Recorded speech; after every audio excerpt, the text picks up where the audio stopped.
Good evening, everyone. Time for another video analysis for the precious metals market. I'm JR. Today's Wednesday, April 6th, 10:11 p.m. Eastern Standard Time. Looking at the gold chart here, we're going to do an analysis on a few different time frames. We're going to do the monthly and weekly time frames. Maybe I'll do the daily time frames on gold and silver, but we'll also go over the Dow Jones and also go over ratios, right? So I'll try to keep this under 10 minutes and let's get to it, right? So here is gold trading flat for 20 years. Move up, find some resistance. This level of resistance is broken, now becomes support. Big move to the upside. Similar to this here, I expect this market to do the same thing here. Okay, so I expect this market to find some support here, which is already found, and I expect the market to continue to go much higher, ultimately going above this level here, the 1893 level. So right now, currently trading at 1225, right? Let's see here. That's the monthly chart. Let's look at the weekly chart. Weekly chart, huge move here. Found some serious buyers here around the 1050 area. A big move to the upside. Actually surpassed this level of resistance here. Easily broke through that level and easily broke through this level as well. So again, a lot of buyers here, enough to take the sellers out of here and enough to take the sellers out of here. Okay, as of now, the market is really just trading sideways. You had a big move up. This level of support, I do expect this level to hold. So I expect this level. I don't necessarily think that the market is going to go well below 1190, maybe a little bit lower, maybe around this area, 1180, but I expect this area to hold. And again, like I said on my previous analysis here, maybe worst case scenario, build some sort of a flag here. And again, this is the move that we'd be expecting. We'd expect a move similar to this, maybe targeting the high 13 area, maybe the mid 14 area over here. Okay, because again, the move that you're going to calculate is going to be based on this size on this move up, right? So what you're going to expect is, if you break this, if this does become a flag here and it does find support around this level, then the move that you should expect is similar to that, right? So you'd be targeting roughly around the high 13 area. Okay, that's your weekly chart. Looking phenomenal, very, very technically sound. This also looks like a flag. Very bullish formation here. You have a move up here, right? Now you have a move down.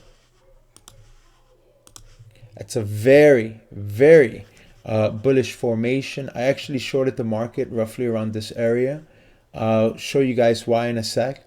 And I just took my profits at this area because, again, this level is just, you can tell that the market is having a hard time closing below that. Now, technically, the market still looks pretty sound to hit my target, roughly around 1190, maybe 1200. Based on this very bullish formation here, I don't want to be around it. So we showed around 1241. So again, good sell again, but we were just in profit, so I wanted to get out of there. I had a stop loss roughly at around 1265. Okay, so about 1-to-1 on that trade. But again, this is a very bullish formation. I'll show you how silver had this formation a long time ago here, back in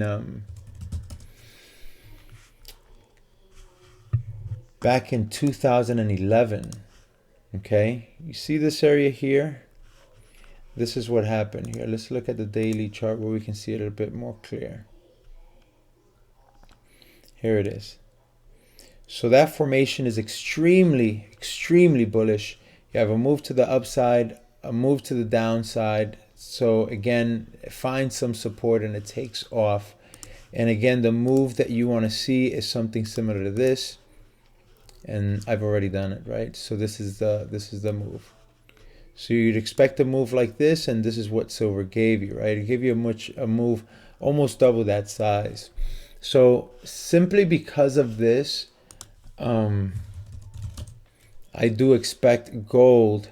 That's why I got out of that short. And again, you know, that really wasn't a short. It was more so of a hedge because I'm already long on gold from down here anyway, from the 1050 area anyway, right? So Again, very bullish formation. If I'm gonna do the math on this and not based on that other flag, right? This flag, then you have a much higher target, roughly around this area here, around the 1400 area. So if that's the case, you're gonna test the mid 1400s or so. Okay, so we'll see what happens. Very exciting market. Let's look at the silver market. Silver market, same thing. Found resistance here, broke through. Found resistance here, broke through. But during the 2008 crash, silver is a lot more volatile. So you had a big move to the downside, but ultimately you had a huge move to the upside. I'm expecting the same thing. You should have found some support here, roughly around $19.85, $20.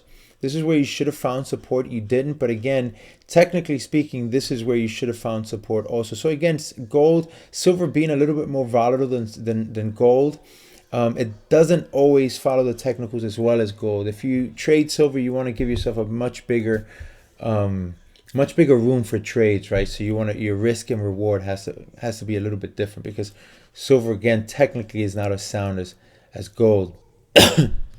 So again, on the weekly chart, finding some serious support here. We had a fake out just around this area here, where the market again fell below this key level of support, roughly around $14 even. We saw a low of $13.63. That was a false breakdown. The market technically falling below this level here, the $14, should have taken this to the $11.50 range. It did not. We had a fake out, so it looks like the market is building some sort of a base here. Okay.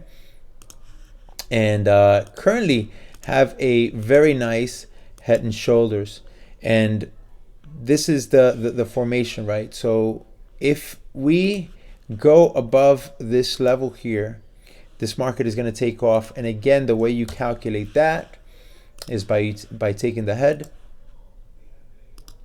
all right, and put it where the breakout would be, which would be, right, if these are the two necklines, you want to connect the two necklines. So if this is the neckline here, once this breaks out, you want to see a move of at least $2.50, roughly around 18.50, 18.75, right? So again, bullish formation. This is an inverse head and shoulders. If this finds some support here around 14.5, this thing could take off to, really high up. But I'm not expecting that. If you saw my previous analysis, I'm not expecting that at all. What I'm expecting is, I'm expecting this market to continue to respect this triangle here. All right, so as gold goes down to 1180, 1190, silver should be on its way down, back down to $14. At that point, I'm going to be buying some more silver. Again, you want to be very careful with this. So you might want to put a stop loss at around, if you're a short-term trader, you might want to put a stop loss maybe around the 13.5 range. If you're a long-term trader, $14 is a phenomenal buy, and any prices lower than that would just be a tremendous discount, because again, ultimately, I am expecting silver to do the same thing that gold did, right? So we took out these levels, and as this area here gets smaller, because the market continues to go higher, that's what I'm expecting from gold, right? So as these levels get smaller, I'm expecting this giant level here to get much smaller as the market continues to go higher to the $50, $60, $70 range, possibly much higher actually. Monthly, daily time frame, again still trading within this triangle, so I am expecting the test of $14. Not much difference here than the weekly, right? So gold and silver ratios. Again, as the ratios go up, metals trend down. As the ratios go down, you have the metals rally, right? So within this time frame here, right, and also this time frame here, and also within this time frame here, as the ratios go down, the precious metals are rallying to the upside, and silver has always outperformed gold during these times. So again, I am expecting a big move to the downside over here to lower than 30-to-1 ratios.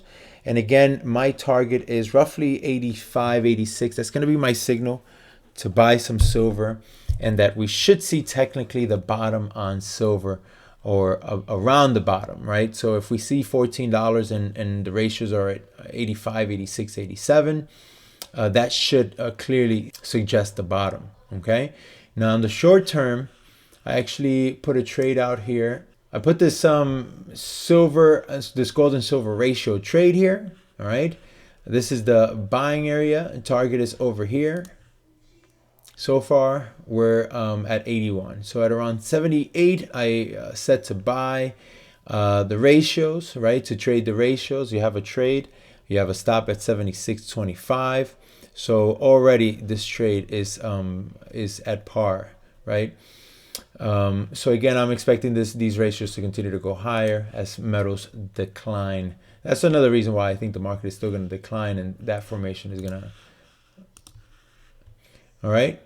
So again, this is the signal to buy. This is when you need to be buying some serious silver. You need to sell some gold probably and buy more silver, because again, I do expect silver to outperform gold. And let's see the Dow. Dow, serious uptrend, has been breached around this area. Every level here has been a lower level. There's absolutely no reason to think that this market is going to create new highs. Can it? Absolutely. Will it be sustainable? I think that's the question. So I'm short roughly around here at around 17,640 on the Dow. If I get stopped out, hey, no big deal. That's the way the world works, right? But I'm expecting to move down to at least 14.5. So again, my risk to reward is, if you're betting 1% of your account, you'd make about 4% on this trade here, 4 to 5%, right? So I am short on the Dow Jones. But again, it is a counter trend trade, so you want to be careful on these trades, right? And that's about it, guys. I hope you enjoyed the video. Big moves on the metals. I am expecting big moves on the metals. Don't miss your opportunity. Continue to stack, and we'll talk to you next time. Bye-bye.